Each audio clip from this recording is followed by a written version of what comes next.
રાષ્ટ્રપિતા મહાત્મા ગાંધીની જન્મભૂમિ પોરબંદરમાં આવેલું ગાંધી સ્મૃતિ ભવન આજે અવદશામાં જોવા મળી રહ્યું છે।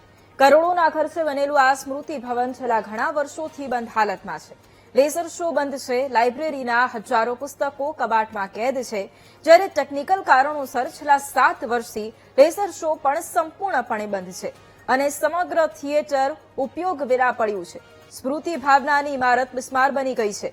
જો કે હવે તેના નવીનીકરણ માટે 1 કરોડ 4 લાખ રૂપિયાની સૈદ્ધાંતિક મંજૂરી મળતા ફરી એકવાર આશા જાગી છે। ભવનનો મુખ્ય હેતુ દેશ વિદેશથી આવતા પ્રવાસીઓને મહાત્મા ગાંધીના જીવન અને વિચારો સાથે પરિચિત કરાવવાનો છે। સ્મૃતિ ભવનમાં આવેલી લાઇબ્રેરીમાં ગાંધીજીને લગતા અંદાજે 3200 પુસ્તકો રાખવામાં આવ્યા છે। આજે તે પુસ્તકો કબાટમાં કેદ થઈ ગયા છે।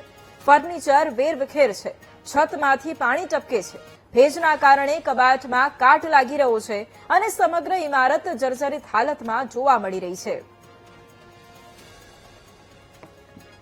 પ્રખ્યાત એવું પોરબંદર ગામ કે જ્યાં આપણા માનનીય વડાપ્રધાન શ્રી જ્યારે મુખ્યમંત્રી 2007માં હતા ત્યારે આપણા મુખ્યમંત્રી સાહેબ નરેન્દ્ર મોદી સાહેબે ગાંધી સ્મૃતિ ભવનનું ઉદ્ઘાટન કરેલું।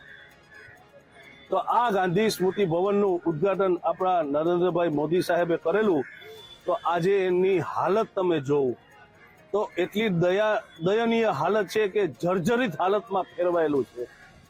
તો ગુજરાત ગવર્મેન્ટને મારે એટલું જ કહેવાનું કે તમે આટલી પોરબંદરમાં ગ્રાન્ટો ફાળવો છો તો આ અધિકારીઓ ક્યાં નાખે છે?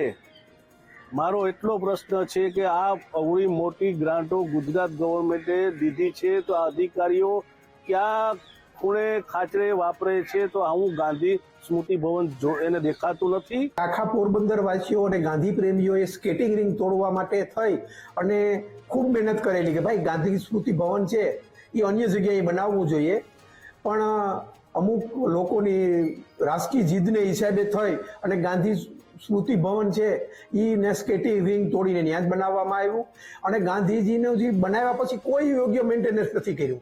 કરોડોને ખર્ચે ગાંધી સ્મૃતિ ભવન બનાવ્યું।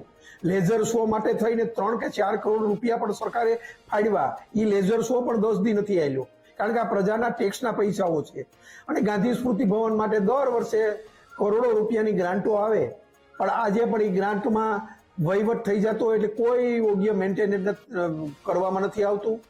અને ગાંધી છે એ આપણા માટે મહાત્મા ગાંધી બહુ નાના દેખાય, પણ આખા વિશ્વની ફલક ઉપર જોઈએ તો આ દુનિયાના 5 વર્ષનું બાળક હશે એ પણ મહાત્મા ગાંધીને ઓળખતું હશે। ગાંધી મેમોરિયલ 2011માં એમનું લોકાર્પણ કરવામાં આવેલું છે અને જે તે સમયે ટુરિઝમ દ્વારા અને આરએનબી દ્વારા એ બનાવડાવવામાં આવેલું છે। કચ્છનો આંકડો ત્યાંથી ટુરિઝમમાંથી આપણે મળી રહ્યો છે।